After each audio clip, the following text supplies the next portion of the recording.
Every single man out there listening to this, I want you to do one thing today, and I want you to do the same thing for the rest of your adult life. I want you to work very hard, and I want you to be proud of yourself. I was 21 years of age. This is not long ago, 21 years of age. Yesterday was my birthday, and me and Andrew, what did we eat on my birthday? KFC. Why did we eat KFC? Because when I was 21, me and Andrew used to have no food. I used to drive my broken Volkswagen Golf to the KFC restaurant in Dunstable, United Kingdom, and I used to sit in my car. And you couldn't ever eat anyone's leftover food if they ever had their mouth on it. But at KFC, they used to buy buckets. And I would sit and wait for people to sit outside, eat their meal, and leave the bucket on the table. And I used to go and take that bucket, 3 or 4 pieces of chicken. And I used to collect 20, 30, 40 pieces of chicken that were perfectly fine left in the buckets. And I used to go home and I used to freeze that chicken. And me and Andrew would break it up, put it in our rice, and that was our meal. That's what sustained us for that hard year, that year we had when I was 21 and you were 22. That's how broke we were. I used to scavenge chicken from KFC because I thought, fuck it, I'm not dying, and I'm not losing my kickboxing fights because I don't have enough protein. What am I gonna do to make it through the day? That's how broke I was. And that's a sad story if you never make it out. And I said to Tristan, look, I owe us 70 grand. So I'm gonna lock myself in my room and I'm not gonna leave till I've made it. And this is a long time ago now. So this is maybe 10 years ago. Think about 10 years ago, there was no Twitter, no Instagram, Facebook a bit, MySpace. Oh, yeah. This is the beginning of the internet. Like, the idea of making money online now is so common, but back then you didn't know all these entrepreneurs selling stuff and Instagram, none of that. I didn't know anybody who made money on the internet, but I was determined to find a way to make money on the internet. And the story is, and this is a completely true story, I'm sitting with my brother and I'm like, how can we get rich? You know what's amazing? Now I have money, lots of people always ask me, how do I get rich? And I say, when's the last time you talked about money? When's the last time you sat down with your friends and refused to talk about anything else but how to make money? How are you making money? How are you making money? How am I making money? How can we make money together? How's that guy making money? How's that coffee shop there making money? Is that coffee shop making money? I don't know. Do they sell cake? No. Why don't they sell cake? Everyone in here is a businessman. If they had a cute young waitress, a girl, instead of a guy, they'd probably sell more coffee. Like, no one analyzes anything. They just want to get rich. It is trained like everything else in life. It is trained. So if you find yourself not appreciating what you have until it's gone, then you must blink and cure your brain. If you find yourself unable to focus or concentrate on tasks, you must blink and cure your brain. If you find yourself unable to go and dedicate yourself to something you don't want to do, you must blink and cure your brain. Because all of our minds have been under constant assault for years. The way the mind functions, the way people interact, has changed so significantly in the last 10 years you wouldn't believe. If you go to a party today as opposed to a party 10 years ago, they look completely different.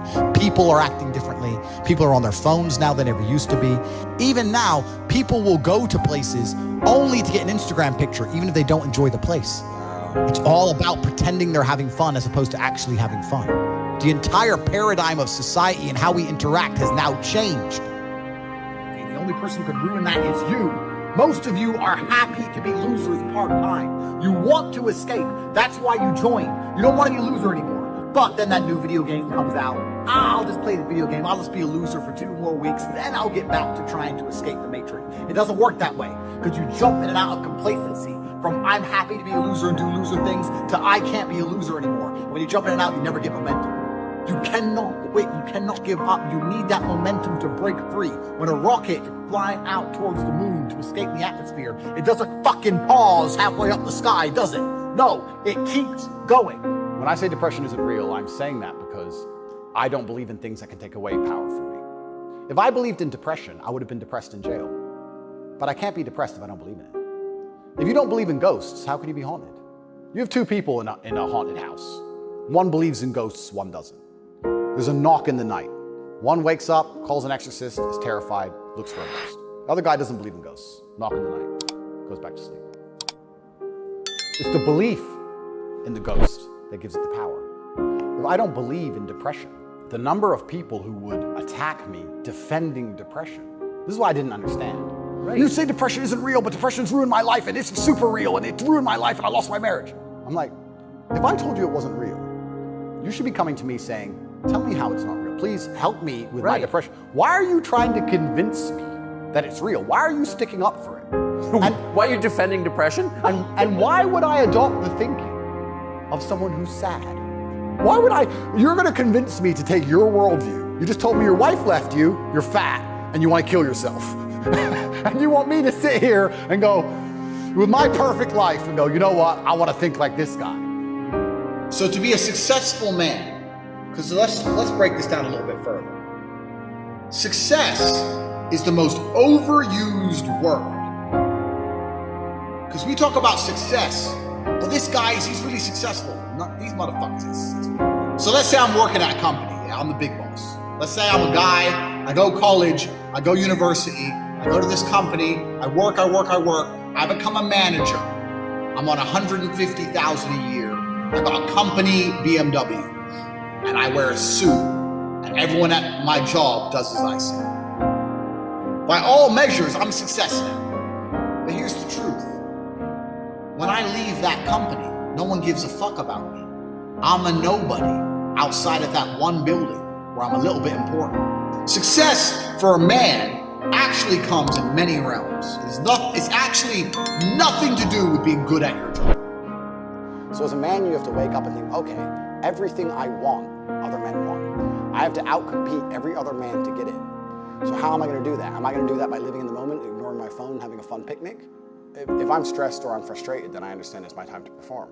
And I agree that society puts huge pressure on men, and it's time for men to perform. As a man, you either perform or you don't. There's no safety net like there is for females. Females can wake up and say, I don't feel like it. The men who say, I can't feel like it, cannot compete with the men who do not say that. And it is player versus player. The man who goes to the gym every single day, regardless of how he feels, will always beat the man who goes to the gym when he feels like going to the gym. I have a mental health issue today. I'm sad today. I'm stressed today. I'm emotional today. I can't work, because you will lose against the men who don't do that. And the male world is more competitive than you could possibly imagine. And as a man, you have to outcompete the other men who are prepared to get up and do it anyway. That's how it works. There's no such thing as saying, I'm sad, I need 2 weeks off. Not as a man if you want to be important. You have duties. This is how it exists. This is how it's always been. It's difficult, right? Because there's a lot of personal circumstances involved, and it's different addictions, do different things, etc. I don't know. I can't imagine truly wanting to quit something and not being able to quit. Like, I could quit cigars today. Like, it wouldn't even plague my mind. Like, if I wanted to quit, I'd quit. I can't imagine a mind frame or a mindset where I want to do something and can't do it. Right. So it's almost difficult for me to answer that question, because if you have that kind of mind, if your mind is so fundamentally broken that you cannot do with your own mind what you want to do, right?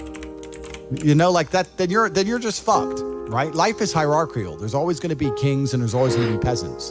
If you have a mind that you can't control, then you're never going to be a king. You're going to be a peasant. That's your life. You have a peasant's life ahead of you, and that's your destiny. Enjoy.